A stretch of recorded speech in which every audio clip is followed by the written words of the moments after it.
बिस्मिल्लाहिर्रहमानिर्रहीम। सज्जनों ते मित्रों, मैनू पंज दरियावां की धरती नाल इश्क है। मैनू ये लगता है जिवें मेरा जन्म इस इश्क नूं निभाउण लई होया। इस धरती नाल जुड़ी हर शै मैनू अपने दिल की धड़कन के नेड़े महसूस हुंदी है। इस धरती का फोक होवे, शायरी, रेतल, फलसफा या फिर कोई भी मजमून, मैनू ये लगता है जिवें लिखण या परफॉर्म करने वाले ने मेरे अंदर की गल इंज बाहर लै आंदी है, जिवें तुसीं किसी लुके होए खजाने नूं लभ के दुनिया नूं दस दिओ कि अनमुला खजाना भी इस धरती विच सी, जिन्हों तुसीं उतली सतह तो वेख के गहराई का अंदाज़ा नहीं कर सके। फनून लतीफ़ा दर हकीकत लुकाई की धरती नाल जुड़त तो जज्बाती व्यवस्था नूं दरियाफ्त करके किसी भी बंदे नूं उहदी असल की तरक्कड़ी में तोलण का नाम है। इहो वजह है कि जदों तुहाडे सामने कोई अजिही गल पेश की जाती है जिहदी जुड़त तुहाडी मिट्टी नाल होवे, फिर तुसीं आप ही बेख्तियार होकर अपने जज्बात का इजहार कर दिंदे हो। यूके में जाना कभी भी मेरा ख्वाब नहीं सी। मेरा यह सफ़र खालसतर उन्हां पंजाबियां नाल मेल मुलाकातां दा सिलसिला सी जिहड़े अपनी धरती तो दूर जाके भी अपना आप भुल नहीं सके। वो मॉडर्न तो जरूर होए, पर उनके दिल के किसी खाने में नस्ल दर नस्ल एक अजिहा पंजाबी जिंदा रहा जिहदी अपनी धरती नाल जुड़त अटूट सी। वो बेशक पंजाब विचों हिजरत करके चला गया, पर उसके अंदरों पंजाब नहीं गया।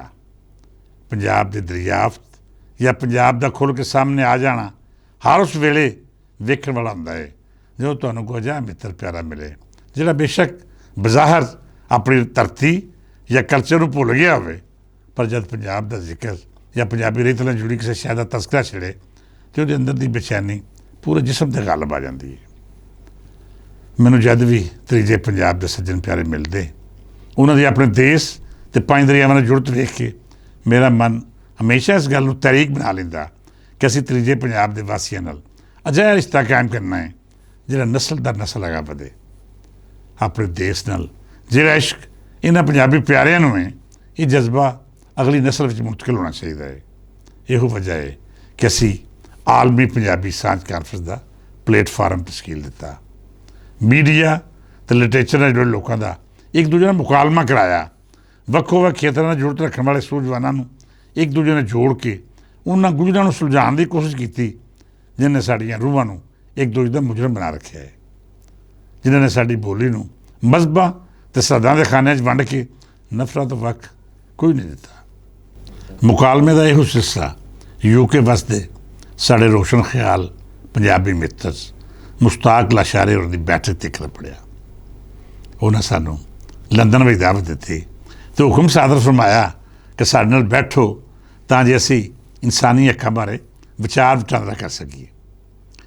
मैं आम तौर उत्ते अजिहियां महफिलां नूं अपनी तारीख ते सूझ नाल मुकालमा करार दिंदा हाँ, पर जेकर किसी एक इकट्ठ विच तुहानूं अदीब, पत्रकार, खोजकार, सूझवान ते समाज सेवक लभ जाण तो फिर इसका कैनवस बहुत वसी हो जाता है। इस इकट्ठ विच मुश्ताक लाशारी होना त्रीजे पंजाब विच वसदे अजिहे हीरे इकट्ठे कीते सी जिन्हां दी चमक साडे देश पंजाब की अजीम ते शानदार पिछोकड़ ते गवाह है। इन्हां मित्र प्यारिਆਂ विच मेरे नाल यूके जाण वाले उच्ची पद्धर दे लिखारी जाहिद हसन ते अब्दुल कुद्दूस कैफी होरी भी सन, ते साडे मैनचेस्टर च मेज़बान साबर रज़ा ते मंसूर अफाक होरी भी। इन्हां नाल रल के मैनचेस्टर तो लंदन का सफ़र मेरे लिए बड़ा खुशगवार तजर्बा रहा। बेशक यह सफ़र 4 तो 5 घंटे तो मुश्तमिल सी, पर फिर भी मैनू इंज लगा जिवें असीं चंद मिनटां विच अपनी मंजिल ते उपड़ गए हाँ। यह सफ़र मुकम्मल मुकालमा ते ज़बान बारे अजिही बहस सी जिन्हें सानू इस नतीजे ते पढ़ाया कि जेकर साडा सूझवान तामीरी सोच रखता होवे ते असीं अजिहे मुद्दे भी हल कर सकीए जिहड़े सानू एक दूजे तो दूर लै जांदे ने। इस सफ़र के दौरान होने वाली गल उत्ते तफसीली झात पावांगे। फिलहाल मुश्ताक लाशारी होरां दी वो बैठक जिन्हें सानू शगुफ्ता गिम्मी, सकलैन इमाम, वजाहत खां, लाड पाशा, नईम खां, तनवीर जमान खान, ताहिरा कद्दूस, अक्सा बेगम, मोमना शहजादी, मियाँ सलीम, अमजद तारड़, मोहम्मद सजाद भट्ट, रफ़ीक मुगल, गुलाम हुसैन अवान, असद अली इंजीनियर, वसीम काजमी, आसिफ सलीम मिठा, तारक मुस्तफ़ा खां, ਨੌਫਲ ਮਜੀਦ, ਚੌਧਰੀ ਨਾਸਰ ਅਲੀ ਅਤੇ ਸਜੀਲ ਅਹਿਮਦ ਜਿਹਾ ਸ਼ਾਨਦਾਰ ਲੋਕਾਂ ਨਾਲ ਮੁਲਾਕਾਤ ਦਾ ਸਬਬ ਦਿੱਤਾ। ਇਸ ਇਕੱਠ ਵਿੱਚ ਸੱਜਣਾ ਮਿੱਤਰਾਂ ਨੇ ਬਹੁਤ ਸੋਹਣੀਆਂ ਗੱਲਾਂ ਕੀਤੀਆਂ। ਖਾਸ ਤੌਰ 'ਤੇ ਲਾਰਡ ਪਾਸ਼ਾ, ਸਹਿਜ ਭੱਟ, ਵਜਾਦ ਖਾਂ ਅਤੇ ਮੂਨਾ ਬੇਗ ਨੇ ਆਪਣੇ ਵਿਚਾਰ ਸਾਂਝੇ ਕਰਦਿਆਂ ਵਿਚਲੀ ਗੱਲ ਇਹੋ ਕੀਤੀ ਕਿ ਜੇ ਫਿਰ ਅਸੀਂ ਆਪਣੀ ਬੋਲੀ ਅਤੇ ਹੋਂਦ ਨਾਲ ਜੁੜੇ ਰਹਾਂਗੇ ਤਾਂ ਸਾਡੀ ਪਹਿਚਾਣ ਜ਼ਿੰਦਾ ਰਹੇਗੀ। ਸਾਡੀ ਇਹ ਪਹਿਚਾਣ ਅਗਲੀਆਂ ਨਸਲਾਂ ਤੱਕ ਪੜ੍ਹਨੀ ਇਸ ਲਈ ਵੀ ਜ਼ਰੂਰੀ ਹੈ ਕਿਉਂਕਿ ਜ਼ਿੰਦਾ ਕੌਮਾਂ ਆਪਣਾ ਤਾਰਫ ਆਪਣੇ ਪਿਛੋਕੜ ਨਾਲ ਕਰਵਾਉਂਦੀਆਂ ਨੇ। ਜੇਕਰ ਕੱਲ੍ਹ ਸਾਡੀਆਂ ਨਵੀਆਂ ਪੀੜ੍ਹੀਆਂ ਬੇਸ਼ੱਕ ਮਗਰਬ ਦੇ ਰੰਗ ਵਿੱਚ ਰੰਗੀਆਂ ਜਾਣ, ਜੇ ਉਹਨਾਂ ਨੂੰ ਆਪਣੀ ਹੋਂਦ ਅਤੇ ਪਿਛੋਕੜ ਬਾਰੇ ਪਤਾ ਨਹੀਂ ਹੋਵੇਗਾ ਤਾਂ ਫਿਰ ਅੰਦਰੋਂ ਖਾਲੀ ਨਜ਼ਰ ਆਉਣਗੇ। ਦੁਨੀਆ ਦੀ ਹਰ ਕੌਮ ਦਾ ਨਸਲ ਆਪਣੇ ਹਜ਼ਾਰਾਂ ਬਾਰੇ ਪੁਰਾਣੇ ਪਿਛੋਕੜ ਨੂੰ ਸਾਹਮਣੇ ਰੱਖ ਕੇ ਗੱਲ ਕਰਦੀ ਹੈ, ਆਪਣਾ ਤਾਰਫ ਇੰਝ ਕਰਵਾਉਂਦੀ ਹੈ ਜਿਵੇਂ ਉਹਨਾਂ ਦੇ ਵੱਡ ਵਡੇਰਿਆਂ ਆਪਣੇ ਆਪ ਨੂੰ ਸਾਬਤ ਕੀਤਾ। ਇਹਨਾਂ ਮਿੱਤਰ ਪਿਆਰੇ ਦੀ ਗੱਲਾਂ ਮੇਰੇ ਦਿਲ ਨੂੰ ਬਹੁਤ ਲੱਗੀਆਂ ਕਿਉਂ ਜੇ ਇਹਨਾਂ ਵਿੱਚ ਉਹ ਸੱਚਾ ਅਤੇ ਸੁੱਚਾ ਪੰਜਾਬੀ ਬੋਲ ਰਿਹਾ ਸੀ ਜਿਸ ਨੂੰ ਵੇਲੇ ਦੇ ਚੈਲੰਜ ਦਾ ਨਾ ਸਿਰਫ ਅੰਦਾਜ਼ਾ ਹੈ ਬਲਕਿ ਉਹ ਇਹ ਵੀ ਦਰਦ ਰੱਖਦਾ ਹੈ ਕਿ ਮੇਰੀ ਬੋਲੀ ਅਤੇ ਰਹਿਤਲ ਅਗਲੀ ਪੀੜ੍ਹੀ ਤੱਕ ਮੁੰਤਕਿਲ ਨਾ ਹੋਈ ਅਤੇ ਮੈਂ ਤਾਰੀਖ ਦੇ ਕਟਹਿਰੇ ਵਿੱਚ ਮੁਜਰਮ ਬਣ ਕੇ ਪੇਸ਼ ਹੋਵਾਂਗਾ। ਇਸ ਮੌਕੇ 'ਤੇ ਮੈਨੂੰ ਸਕਲੈਨ ਇਮਾਮ ਨੇ ਬਹੁਤ ਮੁਤਾਸਰ ਕੀਤਾ। ਮੈਂ ਇਹਨਾਂ ਨੂੰ BBC ਰਾਹੀਂ ਬੜੀ ਦੇਰ ਪੜ੍ਹਦਾ ਆਇਆ ਹਾਂ। ਉਹ ਖਾਲਸ, ਦਾਨਸ਼ਵਰ ਅਤੇ ਖੋਜਕਾਰ ਹੋਣ ਦੇ ਨਾਲ ਨਾਲ ਆਲਾ ਦਰਜੇ ਦੇ ਮੁਕਰਰ ਵੀ ਨੇ। ਮੈਨੂੰ ਇਸ ਬੈਠਕ ਵਿੱਚ ਅੰਦਾਜ਼ਾ ਹੋਇਆ, ਮੈਂ ਸਮਝਦਾ ਹਾਂ ਕਿ ਸਕਲੈਨ ਇਮਾਮ ਦੇ ਸੁੱਚੇ ਸਾਫੀ ਸਾਡੇ ਸਮਾਜ ਦੇ ਜ਼ਿੰਦਾ ਹੋਣ ਦੀ ਅਲਾਮਤ ਨੇ। ਮੇਰੇ ਲਈ ਬੜੇ ਮਾਣ ਦੀ ਗੱਲ ਹੈ ਕਿ ਸਾਡੇ ਇਸ ਮਿੱਤਰ ਪਿਆਰੇ ਨੇ, ਦੇਸ਼ ਪੰਜਾਬ ਦੇ ਸੂਝਵਾਨ ਨੇ ਮੇਰੇ ਬਾਰੇ ਜੋ ਗੱਲਾਂ ਸਾਂਝੀਆਂ ਕੀਤੀਆਂ, ਮੈਂ ਸਮਝਦਾ ਹਾਂ ਕਿ ਇਹਦੇ ਵਿੱਚ ਉਹਨਾਂ ਦੇ ਜਜ਼ਬਾਤਾਂ ਅਤੇ ਖਾਲਸ ਪੰਜਾਬੀ ਹੋਣ ਦਾ ਬਹੁਤ ਵੱਡਾ ਹਿੱਸਾ ਸੀ। ਮੈਂ ਨਿਮਾਣਾ ਕਿਸ ਕਾਬਲ, ਮੈਂ ਸਕਲੈਨ ਇਮਾਮ ਦਾ ਮਦਾਹ ਤਾਂ ਹੈ ਹੀ ਸਾਂ।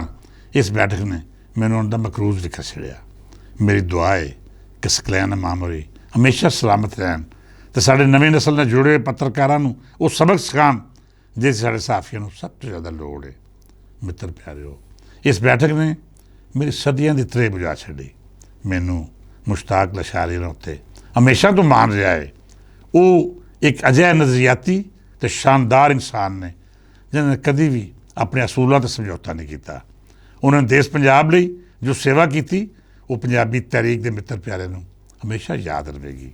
ਲੰਦਨ ਵਿੱਚ ਲਸ਼ਾਰੀ ਸਾਹਿਬ ਜਾਂ ਦੋਸਤ ਤੀਜੇ ਪੰਜਾਬ ਦੀ ਅਜਿਹੀ ਪਹਿਚਾਣ ਨੇ ਜਿਹੜੀ ਸਾਨੂੰ ਹਮੇਸ਼ਾ ਅਹਿਸਾਸ ਦਿਵਾਉਂਦੀ ਹੈ ਕਿ ਸਾਡੀ ਬੋਲੀ ਅਤੇ ਰਹਿਤਲ ਸੱਤ ਸਮੁੰਦਰ ਪਾਰ ਹਮੇਸ਼ਾ ਸਲਾਮਤ ਰਹੇਗੀ। ਜਿਉਂਦੇ ਵਸਦੇ ਰਹਿਣ ਉਹ ਸਭੇ ਮਿੱਤਰ ਪਿਆਰੇ ਜਿਹੜੇ ਇਸ ਬੈਠਕ ਵਿੱਚ ਰਲਤੇ ਹੋਏ, ਜਿਨ੍ਹਾਂ ਵਿਚਾਰ ਸਾਂਝੇ ਕੀਤੇ, ਜਿਨ੍ਹਾਂ ਸਾਡੇ ਨਾਲ ਮੁਹੱਬਤਾਂ ਦੀ ਸਾਂਝ ਵਧਾਈ। ਬੇਲੀਓ, UK ਦੀਆਂ ਯਾਦਾਂ ਇੰਝ ਹੀ ਸਾਂਝੀਆਂ ਕਰਦੇ ਰਹਾਂਗੇ।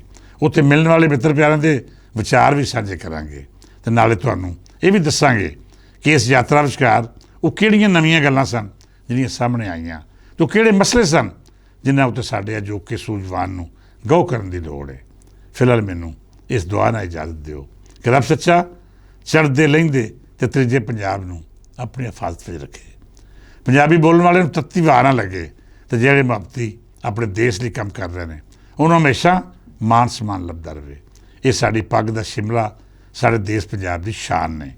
ਕੱਲ੍ਹ ਫੇਰ ਮਿਲਾਂਗੇ ਅਤੇ UK ਯਾਤਰਾ ਬਾਰੇ ਮਜ਼ੀਦ ਯਾਦਾਂ ਸਾਂਝੀਆਂ ਕਰਾਂਗੇ। ਇਜਾਜ਼ਤ ਦਿਓ। ਰੱਬ ਰਾਖਾ।